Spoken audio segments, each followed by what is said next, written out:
Now, the Blue Dog Coalition is demanding significant changes to the drafted health care bill. Here's what the president said about it, though, in Italy. It is my highest legislative priority over the next month. I never believe anything is do or die, but I really want to get it done by the August recess.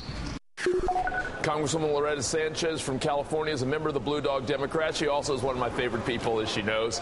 Congresswoman Sanchez, good to see you again. Hello, Carlos. How are you? Good, good. So a number of the Blue Dog, so-called moderate Democrats, fired off a letter essentially saying they were worried about the cost of health care and they were ready to kind of go to war over this. But you didn't sign on to this, even though you're normally a regular member of the Blue Dogs. Why didn't you? And do you think that Blue Dogs beginning to defect so publicly could end up scuttling a major health care bill this year?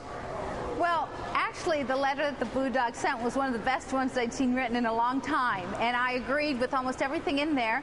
However, there was a paragraph about the public option. In other words, some of the Blue Dogs don't want to see a public option, and some of them want to see it only as a trigger. And I am one of those people who believes that we should be required to have a public option because it will bring the cost of health care down.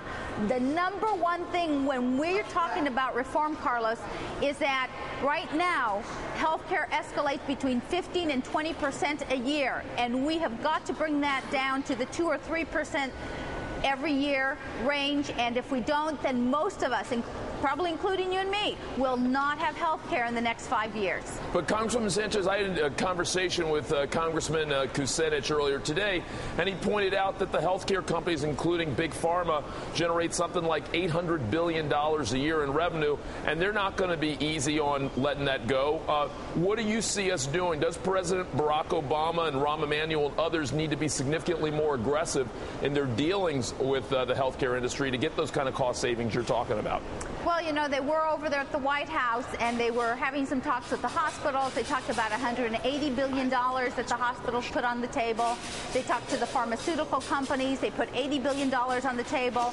Clearly, I believe, and, you know, I don't want to get the pharmaceutical companies mad at me, but they know that I believe that there's a lot of money in that industry. Their percentages, when you look at the returns that they get, are higher than almost any other industry. So clearly, if they're making a profit like that, then that is one of the areas we have to take a look at. Congresswoman Sanchez, I know that we've been spending a lot of time talking about health care and as a nation, obviously mourning and celebrating Michael Jackson's passing, but I know one of the other issues you feel like has fallen out of the spotlight is the drug-related violence that's going on our border in Mexico. Can you share a little bit about that with us? Well, we're going to actually have a hearing next week in my subcommittee. I'm the chairman that handles border in the Department of Homeland Security, and we'll actually be taking a look at how different agencies, for example, the DEA, the Drug Enforcement Agency, and ICE, our agency that deals with border issues, etc., how or why they're not coordinating well enough to stop guns being run down into Mexico and also cash. In other words, what's flowing from our end in.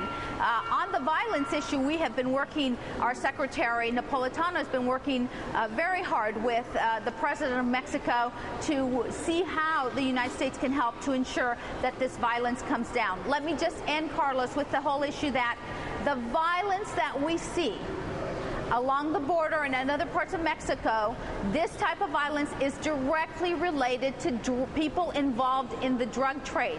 It is not about innocent bystanders. It's not about our American tourists. Right. It really is directed within cartels, between cartels, and against the government, who's working furiously to try to stop these cartels from taking everything over. Congresswoman Sanchez, thank you for joining us. Have a terrific weekend. Thank you, Carlos.